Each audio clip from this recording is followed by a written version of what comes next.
Hi, welcome to what promises to be a very intriguing and controversial uh, Success with People life class. Yeah, we're going to be here for just about 30 minutes. So I'm suggesting that you put aside what it is that you're doing, the multitasking, and be engaged as we explore this whole issue of conflict from a different perspective. So, hi, I'm Trevor E.S. Smith, and I'm with the Success with People Academy, and I will be your guide through this analysis, this examination of the issue of conflict and how conflict can be a catalyst for innovation. Yeah, so we want to convert frustration into innovation.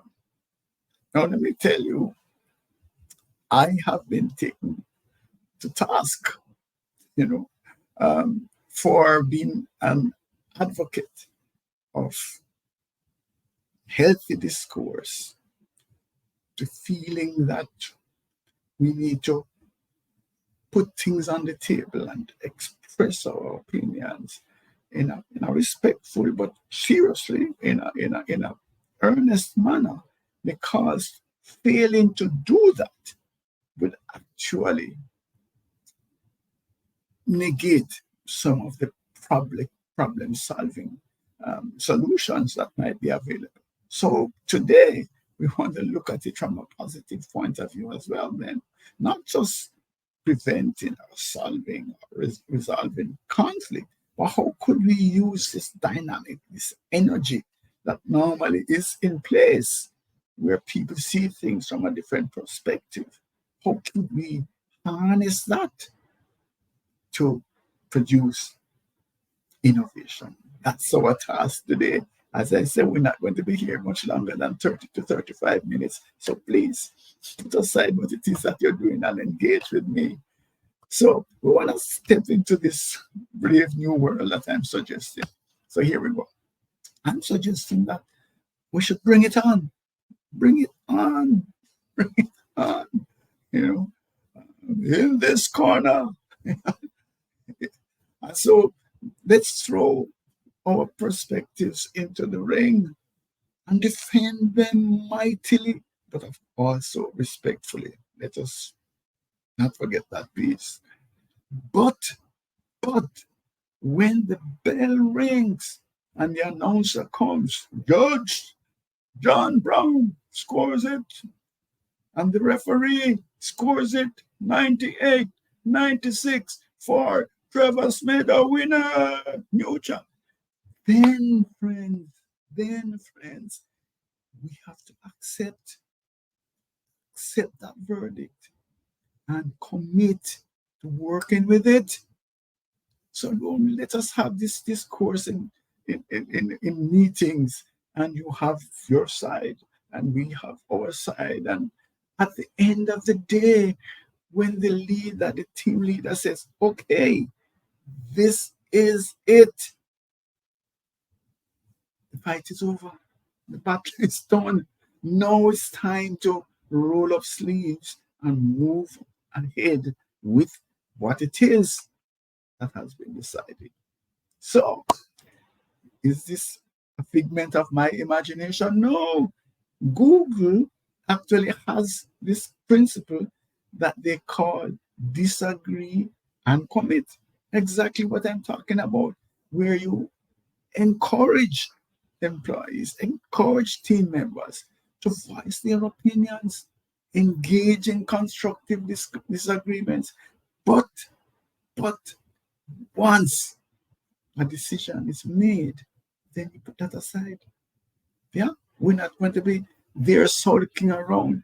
I thought my idea was better, and it's all sorts of reasons for not getting on board. That, friends, is the approach that has been used to create things like Google Glass and Android. Yeah, what we're talking about here. Embracing differences such that it allows us to be able to fuel innovation. That's good use for conflict. So, how can we then proceed to convert frustration into innovation? Yeah. Some questions, some what ifs. What if we decided to be intentional about fanning the flames of diversity of thought, diversity of perspectives, diversity of behavioral styles? What if we could fan those flames into a bonfire of innovation? Suppose we just could pull those things together and to say, okay, let's use the energy that comes from all of these diverse areas and put it together in an explosion of innovation.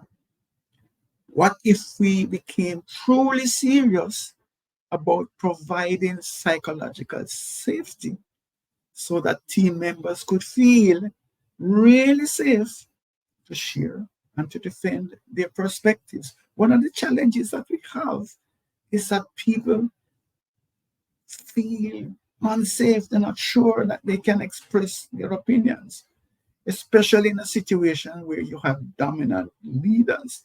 The feeling is that if you go against the views of the leadership, you could be sidelined. And so you don't challenge them. And that's a problem that we have. So we need to create safe zones. I must tell you straight up, as the owner of a small business, I have learned that if I'm having a subject at a meeting, I cannot express my view, because if I express my view, then that's it, it's dead.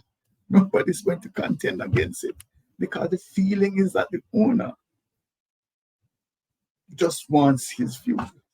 And so it's frustrating, because you really do want to have contending views. You're not sure. So that's the point. It's defeating the purpose when we hold back. And so no matter how you're saying, I want to hear your views, the feeling is that let me wait, because they're going to feel you out to see where your head is, and then they line up behind. Not healthy, not healthy. You want people to say, no, I disagree. And you want the leader, owner, whoever it is in charge, to say, okay, let me hear why you disagree.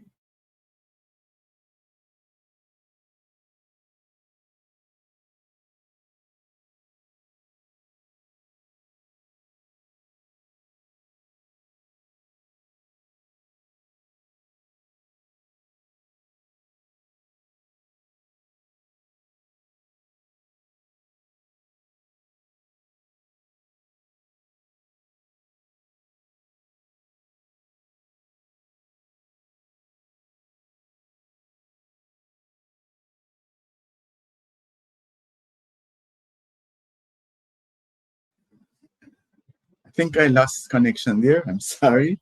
Maybe I was too uh, emphatic. Right.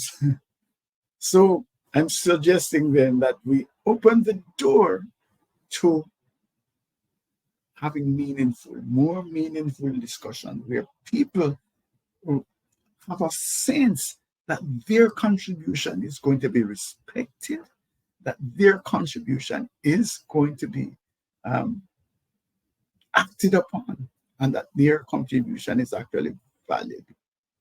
So that's basically what we want to explore today, right? So let us look at how this manifests itself in practice. In practice, we had the SpaceX situation with Elon Musk. And so we know that Elon is an icon for conflict. Yes, it's a controversial individual, not averse to conflict, but he's also highly innovative. And so the SpaceX, the idea of colonizing Mars, It was a far out idea. And of course, his team members would push back. So Elon actually embraced the skepticism, encouraged the debate, and out of it, we see a complete transformation of space travel. Yes. So that's one of the things that you want to look at is how do you bring contending forces together to a place where um, we can start to innovate. Yeah. So rather than dodge behind and um, send out, put out snide remarks and quietly um, disagreeing, let's put it out on the table. Bring it on. IDEO also has this concept where, in terms of their design work, they bring teams, interdisciplinary teams together, and they engage in what we call creative conflict. Yes. And so this constructive tension, as we say here, drives innovation because you think that this is the obvious way to go, but we're going to challenge that assumption. Yeah. And so it is out of that kind of thinking that we got the mouse. Yes, that transformed the whole way that we interact with computers. So there we see on the right the Lisa mouse, the original mouse. Yeah. So that's what we're talking about is how can we bring content in views? How can we bring tension from various views into the creation of new services, new products? That's the idea. So now I've been working with teams and working with behavioral styles for a couple of decades really, and dealing with conflict. And one of the things that is clear to me is that the vast majority of conflicts could either be mitigated, prevented, or resolved more quickly if there was a greater understanding of behavioral styles. And so that's why we have our discerning model of communication and leadership, which actually uses the DISC framework: dominance, influence, steadiness, conscientiousness. It builds a whole body of knowledge around that framework to help people to navigate life more effectively, more easily. And so one of the things that we can look at then is how do we take these behavioral preferences, which are not always aligned, which do not always see things in the same way. How can we work with these different behavioral styles and harness them into a situation where they become more productive, where we can even get some innovation? So let's do a little practical exercise here. So we're looking at the four styles. Yeah. So we know that in the red zone, dominance, that's a lot more speed. Want to make things happen now, right? Go to market first. Be decisive. Let's make it happen. The I style, a lot more creativity. Let's connect. Let's build some wow in it. Let's connect more with the customers. Let us look and see if we can excite the customers. Yeah. The S style is it's caution, patience. Let's work it through. And we remember we're here for the long haul, right? So it's not a jackrabbit start where you have to rush and then come back. It's more a steady, successful way forward. And then of course there's the conscientiousness, the C style, which is plan, look for systems, make sure that we are conforming, make sure that there's compliance with policies and regulations, all of that. So that dynamic, working together in a project team or in an organization, could produce tension. What if we could so manage that tension as to get good results? So let us look at some of the dynamics, some of the areas of tension. One is, should we speed up the quality assurance process? Find ways deal with the quality issues much more quickly so we can get to market sooner. Should we invest in that? Hmm? Or not? Or be careful. What you don't want to do is to launch a product with defects. But we know, we have seen, for example, in the area of technology, Microsoft and other, they put the products out there and they said we're going to fix the bugs after. So that is the thing. I couldn't can you imagine the back office there where someone is saying, no, let's get it out. Let's not. As a matter of fact, in many instances, these technology companies announce even before they're ready. And then they put it out and they say, okay, we'll fix it. But we want to own that space. I can imagine that the politicians, the C-style individuals are pulling out their ears and say, listen, what are you doing to our reputation? Why would you want to put something out there that you know might not be fully functional? That's the challenge. And so the other thing would be, that what about the compelling features? Differentiation. Let's not do a me too. Let's add a bell here, a whistle there. Yeah, that's part of it. It doesn't matter whether they will ever use it, these features, but at least we can say we have these features. That's I style coming in.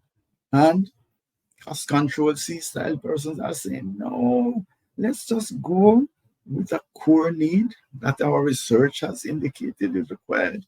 And so we can reduce the cost to the client. Those are some of the dynamics that's happening. And when we are able to sit on top of it and to manage it effectively, then we have a winning solution. The same thing the S style is saying, whatever we are doing, please remember the stakeholders. Please put people first. Think of the implications for members of staff, for clients, for the environment, all of those things. Have that at the forefront of your mind. And the pragmatic D style, and maybe sometimes your C style individuals would say, listen to me. The best way to address stakeholder needs is to make some money. Because if we don't have the finances in place, we can't address those needs. So let us focus and get profits in, and then we can deal with the stakeholders. So what we are saying is that this is a sort of practical examination of how we could so massage the dynamics of the different behavioral styles in order to produce winning solutions. Conflict can be transformed into innovation. Instead of focusing on frustration, we can move it to success. So, what about using conflict as a trigger for change? Let me be clear about this. That many times, if we look behind conflict, there can be a root cause that is desirous, that is pointing you that there's a need for change. Right now, I'm going to pour out my bitterness as a Manchester United supporter. I'm there and I'm hearing, the fans are saying, yeah, get rid of the owners because it's their fault. They're not putting any money in the business and they put a lot of debt on the business. And the coach is saying, the back office, I wanted these players, I can't get them. What you want me to do?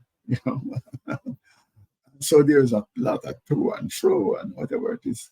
But what it suggests is that there is a fundamental problem in terms of the capacity to offload players who are not functioning that you don't want on the team. So that's an issue. And being able to get the players that you want. Yeah. Ole says that he brought Haaland.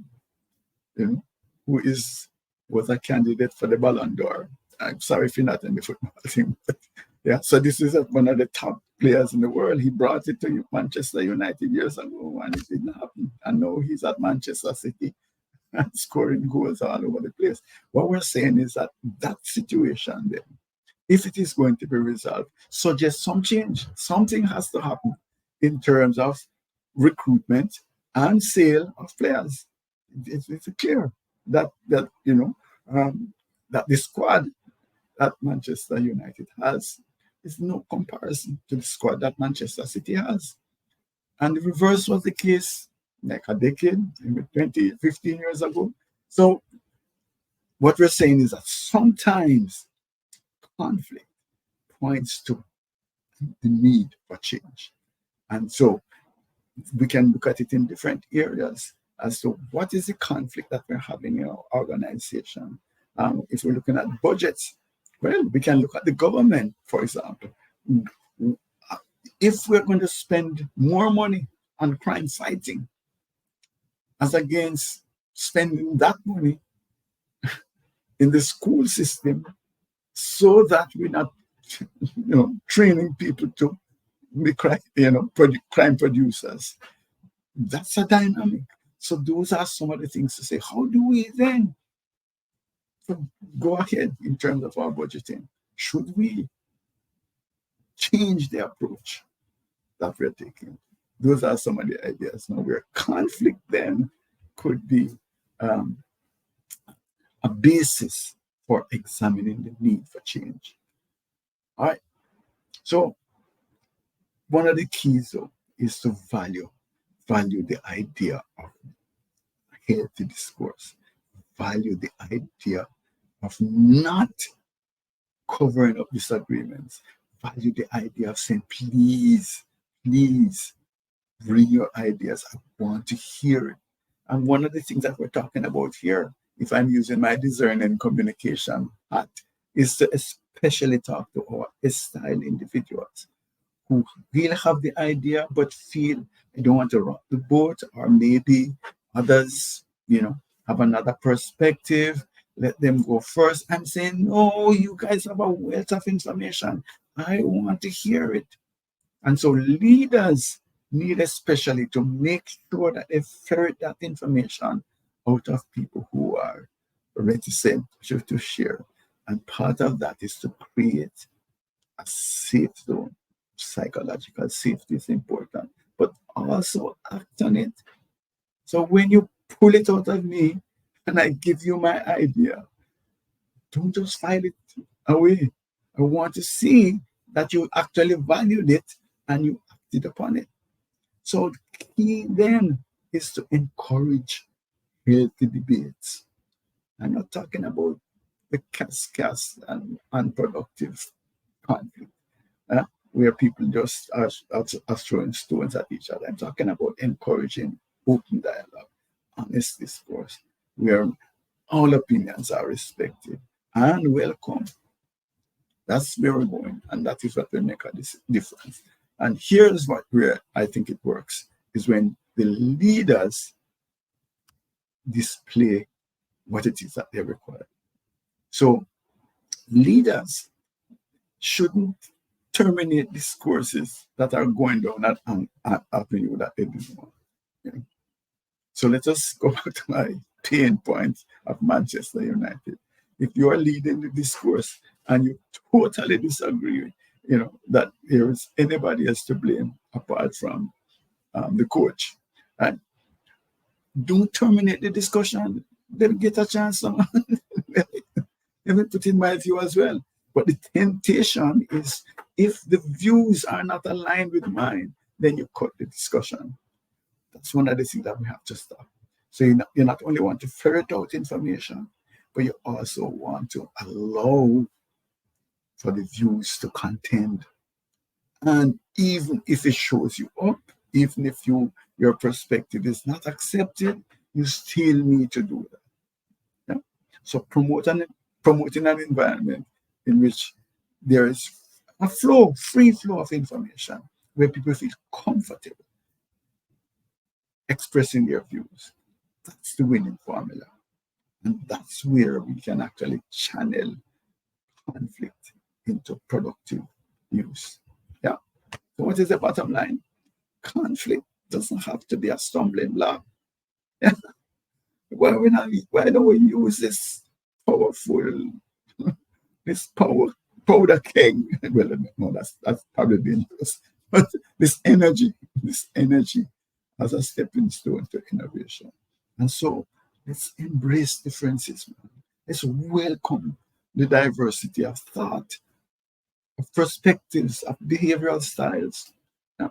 And so we can start to nurture this culture then of open communication and provide the kind of leadership that can actually pull it together, that can harness it into, you know, um, transforming life, transforming your team into this innovative powerhouse. That's where we want to go. Just want to share something with you quickly. I'm going to ask you to join. We have set up this leadership DNA club on LinkedIn, and it's not one of those clubs, where people just come and just dump promotional material. It's not. It's very strictly managed. I manage it personally, and so when you go there, you're going to get rich content, and I'm inviting you to share rich content. So if you go to the groups on LinkedIn and type Leadership DNA Club, you will see it. You're going to have to be invited in. So if you click, you put a request to be invited in, and then we let you in. That's the other thing that we do. I'm sorry, apologize. But a lot of people who are trying to set up websites and so on and ask to be in, they're not in. They're not, we're just looking for people who are serious about exchanging ideas around leadership, around communication, around development. That's it. And by the way, these live casts are also available to you on YouTube. If you go to YouTube, our channel is Extended Disk Solutions. So at Extended Disk Solutions, you can get any one of these live casts. And I'm inviting you really to let's have a discussion. I'd love to work with one of your teams. I've been working with teams using our discerning communication framework and of course our extended the solutions to make life better, help them to manage conflict, help them to be more productive. So I would love to have a conversation with you. Send me an email at info@successwithpeople.org. And who are we? Well, we are the Success with People Academy, which is a division of the InfoServe Group. And we are actually recertification providers for sure.